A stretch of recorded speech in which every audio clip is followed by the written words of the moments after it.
வணக்கம். நம்ம ஒரு பொருள் வாங்கும்போது கடைக்காரர் தானே அதுக்கான ஜிஎஸ்டியை கட்டுவாரு. ஆனா சில சமயம் அந்த வரிய நாமளே டைரக்டா அரசாங்கத்துக்கு கட்டணும்னு சொன்னா நம்புவீங்களா? ஆமாங்க, அதுக்கு பேரு தான் ரிவர்ஸ் சார்ஜ் மெக்கானிசம், அதாவது ஆர்சிஎம். வாங்க இத பத்தி சிம்பிளா புரிஞ்சுக்கலாம். பாருங்க, நாம எப்போ ஒரு பொருள் வாங்கினாலும் பில்லோட சேர்த்து ஜிஎஸ்டியையும் கொடுத்துடுறோம்.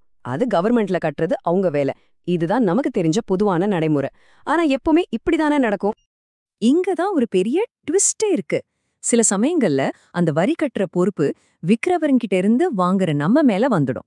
ஆமா, நீங்க தாங்க அந்த டாக்ஸ நேரடியா அரசாங்கத்துக்கு கட்டணும். இததான் ரிவர்ஸ் சார்ஜ்னு சொல்றோம். சரி, இந்த தலைகீழ் வரிமுறைனா அப்படின்னா என்ன? ஏன் இந்த மாதிரி ஒரு சிஸ்டம் இருக்கு? எப்போ இதெல்லாம் நமக்கு அப்ளை ஆகும்? வாங்க இத பத்தி கொஞ்சம் டீட்டெயிலா பார்க்கலாம்.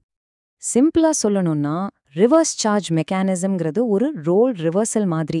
அதாவது டாக்ஸ் கட்ட வேண்டிய பொறுப்பு சப்ளையர் கிட்ட இருந்து ரிசீவர், அதாவது வாங்குறவங்களுக்கு மாறிடுது.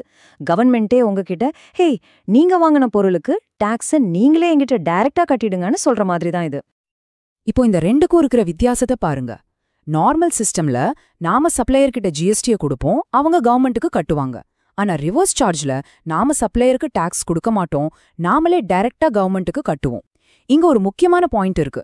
நாம இப்படி கட்டுற டாக்ஸ இன்புட் டாக்ஸ் கிரெடிட், அதாவது ஐடிசியா திரும்ப கிளைம் பண்ணிக்கலாம். சோ நம்ம கையில இருந்து பணம் போற மாதிரி தெரிஞ்சாலும் அது நமக்கு கிரெடிட்டா வந்துடும். ஓகே, அப்போ இந்த ஆர்சிஎம் யாருக்கெல்லாம் பொருந்தும்? பிசினஸ் பண்ற எல்லாரும் இத பண்ணுமா? யார் யார் இதுக்கு கீழே வராங்கன்னு இப்ப பார்க்கலாம் வாங்க. பொருள் இல்லனா சேவைய வாங்குற நீங்க ஜிஎஸ்டில ரெஜிஸ்டர் பண்ணிருக்கணும். ரெண்டாவது, கவர்மெண்ட் ஒரு லிஸ்ட் கொடுத்திருக்கு. அந்த லிஸ்ட்ல இருக்கிற பொருள் இல்லனா சேவையா இருக்கணும். இதுல ஒரு முக்கியமான கண்டிஷன் இருக்கு. ஒருவேளை நீங்க ஜிஎஸ்டில ரெஜிஸ்டர் பண்ணாதவரா இருந்தாலும் ஆர்சிஎம் வரக்கூடிய ஒரு சர்வீஸை வாங்கிட்டீங்கன்னா நீங்க வேற வழியே இல்லாம ஜிஎஸ்டி ரெஜிஸ்ட்ரேஷன் எடுத்தே ஆகணும். இது ரொம்ப ரொம்ப கட்டாயம். சரி, நாம ரெகுலர் பிசினஸ்ல எந்த மாதிரி சர்வீசஸ்க்கெல்லாம் இந்த ஆர்சிஎம் வரும்? சில காமனான உதாரணங்களை இப்ப பார்க்கலாம். இந்த டேபிள பாருங்க. கூட்ஸ் டிரான்ஸ்போர்ட் ஏஜென்சி, அதாவது ஜிடிஏ கிட்ட இருந்து சர்வீஸ் வாங்கினா நாம தான் ஆர்சிஎம் கட்டணும். அதே மாதிரி ஒரு வக்கீல் கிட்ட இருந்து லீகல் சர்வீஸ் வாங்குற எந்த ஒரு பிசினஸும் ஆர்சிஎம் கட்டணும். உங்க கம்பெனி டைரக்டருக்கு கொடுக்கற சர்வீஸ் பேமெண்ட்டுக்கும் இது பொருந்தும். செக்யூரிட்டி சர்வீஸ், வண்டி வாடகைக்கு எடுக்கிறது, இதுக்கு எல்லாமும் ஆர்சிஎம் வர வாய்ப்பு இருக்கு. சர்வீசஸ் மட்டும் இல்ல, சில பொருட்களுக்கும் இது உண்டு. முக்கியமா கச்சா பருத்தி, புகையிலை இலைகள் மாதிரி சில விவசாய பொருட்கள் வாங்கும்போதும் ஆர்சிஎம் அப்ளை ஆகும்.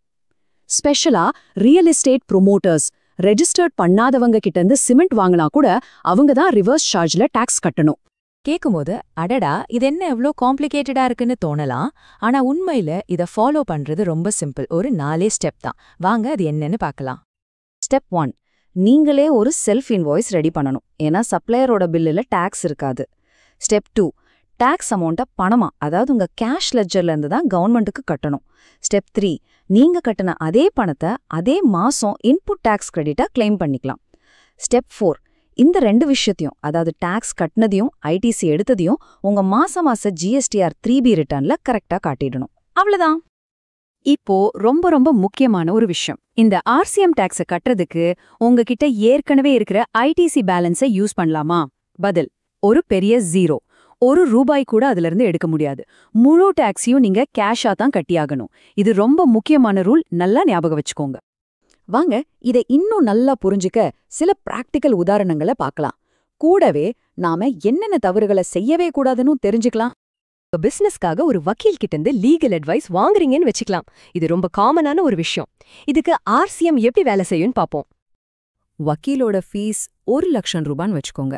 அதுக்கு 18% ஜிஎஸ்டி, அதாவது ₹18,000 நீங்க தான் ஆர்சிஎம்ல பணமா கட்டணும். ஆனா கவலைப்பட வேண்டாம்.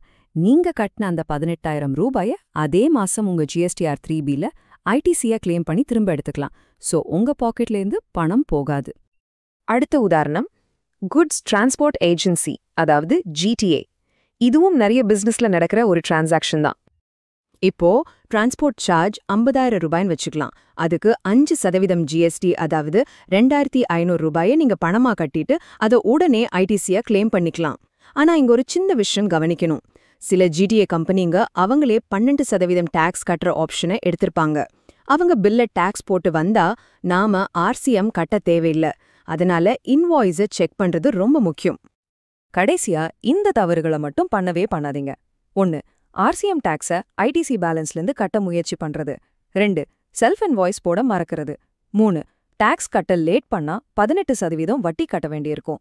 கடைசியா ரொம்ப முக்கியமா, நீங்க காம்பசிஷன் டீலரா இருந்தா நீங்க ஆர்சிஎம் கட்டணும், ஆனா உங்களுக்கு ஐடிசி கிடைக்காது. சோ இது உங்களுக்கு ஒரு எக்ஸ்ட்ரா செலவா மாறிடும். ஜாக்கிரதை.